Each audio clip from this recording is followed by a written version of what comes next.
The market never stops moving, it turns out, and it is a Wednesday on the beat, which is a great time for stocks. And we got a Student Appreciation Day practice, so now we actually have a little bit more that we actually can be informed about with our eyes and not just our ears. He's Jeremy Birmingham.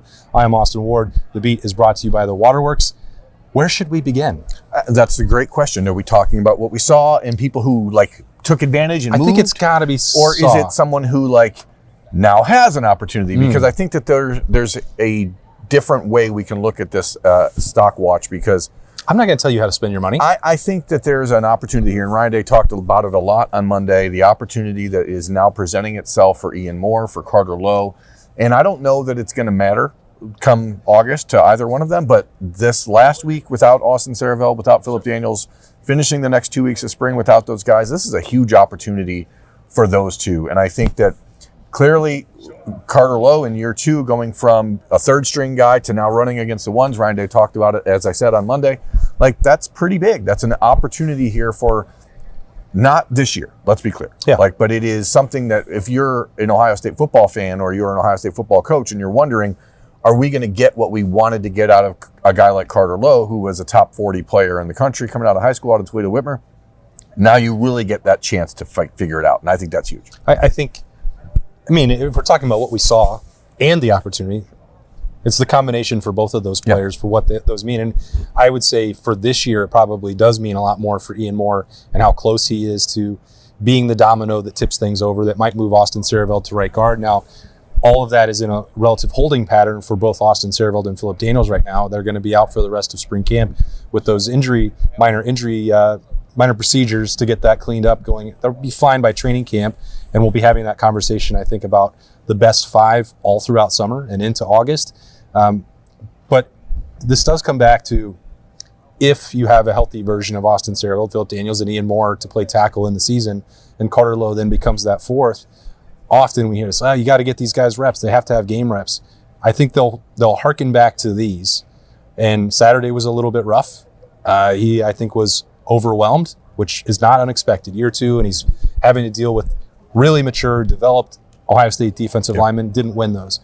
But these are the ones that will pay off.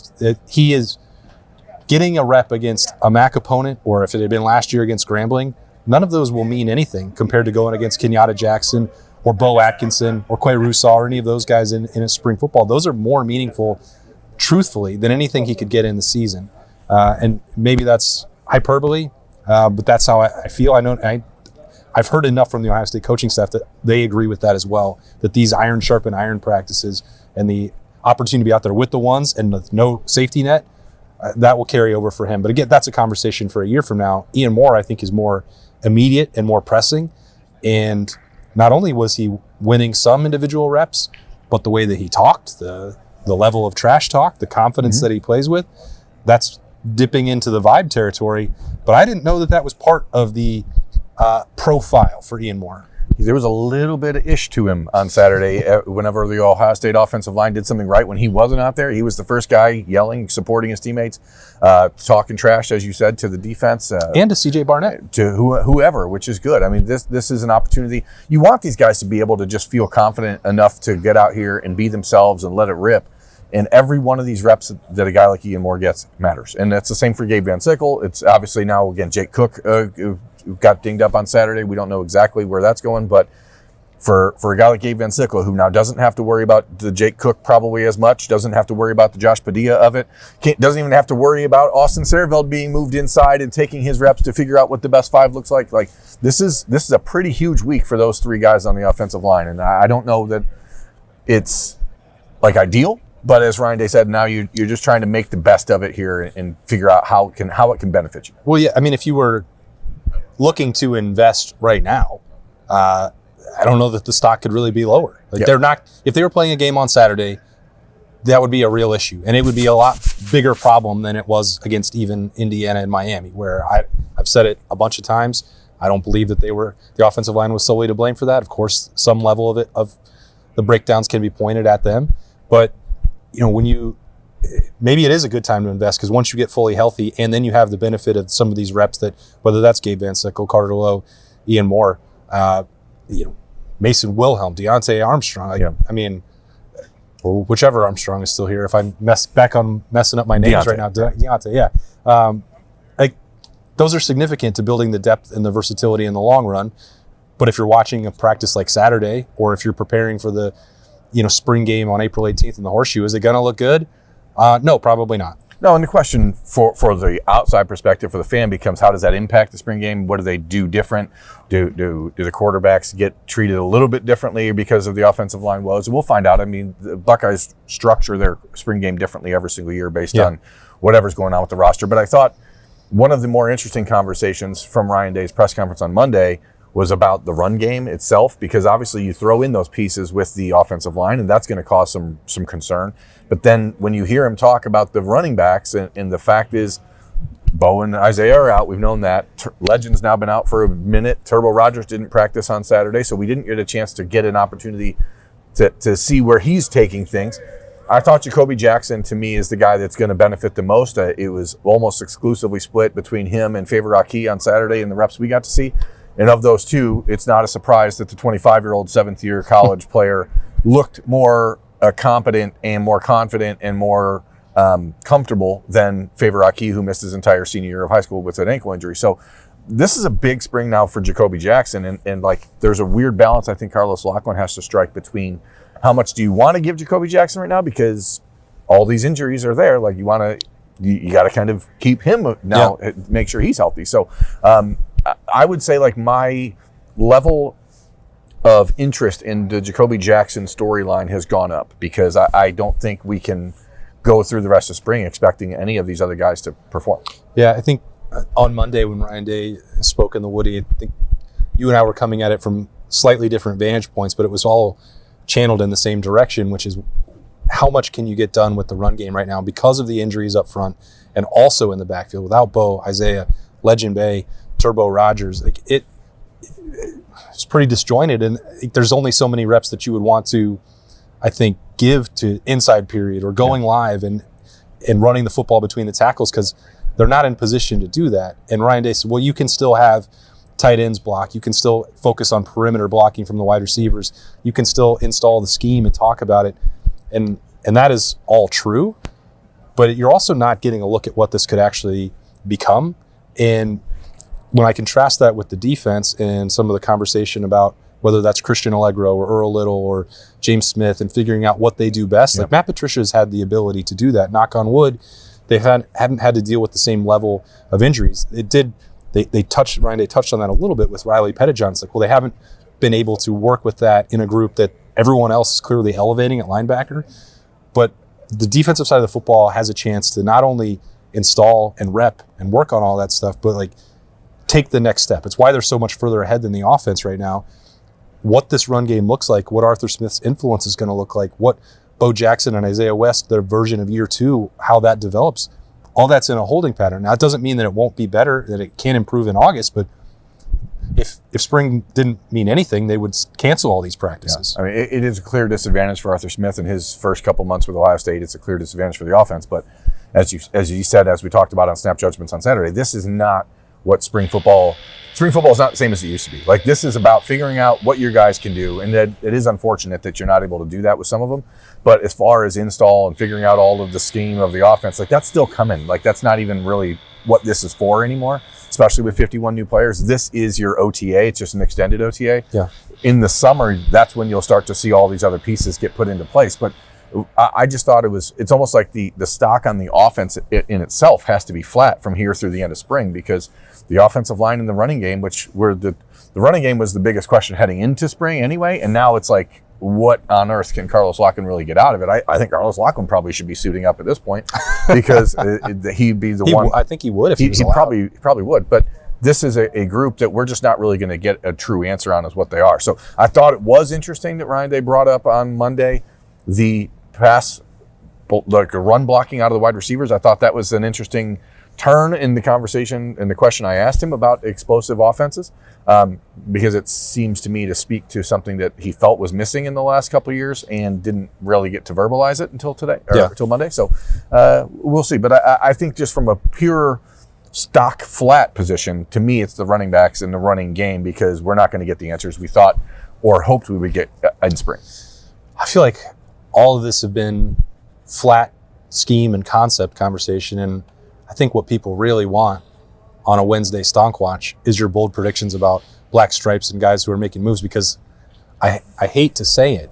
Actually, I love to say it. You've been crushing them. Every single one has been correct. The crystal ball is on point, just like all your weight loss was. We're trying. Yeah, I mean, it's all part of the same thing, though. It's paying attention. It's watching what you're doing. It's listening to people who know better than you. For me, it's my coach, Mandy, at Awaken 180. She taught me, hey, when you're not hungry, don't eat. I'm like, yeah, that makes perfect sense. And those are the little mental adjustments that you have to make if you want to take control of your health. Go to awaken180weightloss.com and do it for yourself. If you started now, I guarantee you lose 20 pounds by the end of April. And that's not bad. It's pretty good. Pretty darn good. Awaken180weightloss.com. Guarantee somebody who's going to get a black stripe off. To me, you brought him up on the Monday morning episode of The Beat on the Morning Blitz. It's Dominic Kelly. I think he's a guy that's trending in that direction. We got to see, as far as just him playing on Saturday, a surprise physicality out of him. I think he was a little bit like Devin Sanchez and Dominic Kelly are both second-year guys. Both played at big-time programs in year one. You can see the physical alignment. They're on a very parallel path, and I think it's really exciting for the future of the cornerback room in general. I think Dominic Kelly is a guy who we need to be talking about more. He was viewed in the transfer portal window kind of as just a throw-in. It was a random Sunday night commitment, and you're like, who cares? But that dude has been really, really good. He's getting a ton of buzz. He is certainly, in my view, one of the next ones that we're going to be hearing about. Probably, I mean, it's in the next couple of days. Wednesday morning is the next practice, so we'll see how that plays out. But I think it's coming. Yeah, practice number 10 later today in the Woody Hayes Athletic Center. I think if the first 2 weeks, 3 weeks had been relatively quiet for Terry Moore, and if there had been concern, what's causing this? Is it the rise of Leroy Roker? Is it disappointment with Terry Moore? I think it. Again, not every program is the same. Not every player development track is going to be the same. Not every health situation is going to be the same. A lot of factors, I think, were working against Terry Moore in his acclimation period to Ohio State, and I think he's starting to get to the other side of that. I don't know that should necessarily come as a surprise, or even that we have to point it out, but because there was so much attention paid to Leroy Roker early on, I think it's also fair to say when you're starting to see more opportunities for Terry Moore, which we did on Saturday, when you hear more conversation about the way he's approaching practice, not that any of it was bad. I'm saying it's different. And I can't imagine anyone watching The Beat presented by the Waterworks would be like, yeah, Duke and Ohio State are the same thing. I mean, they're clearly not. And everyone is going to need a different timeline for that. And that's not to insult Duke. I think we're just stating obvious facts. And it's not to question Terry Moore's upside and potential, because if you think back to when Ohio State was targeting defensive backs and safeties in the transfer portal, Earl Little and Terry Moore were on level footing at the very top of the board. It's been easier, I think, transitioning for Earl Little, but there is still another week and a half of spring practice to go. Plenty of opportunity for Terry Moore to keep staying on that trajectory. Yeah, it's been easier, I think, because these first 2 months are about the physical side of football, and Earl Little didn't have to come back off of a major knee injury, a major surgery. It is about how healthy are you, how quick are you, Terry Moore is from Duke, which tells you something else about him. He's pretty smart, okay? He's an intelligent guy. He's going to figure it out.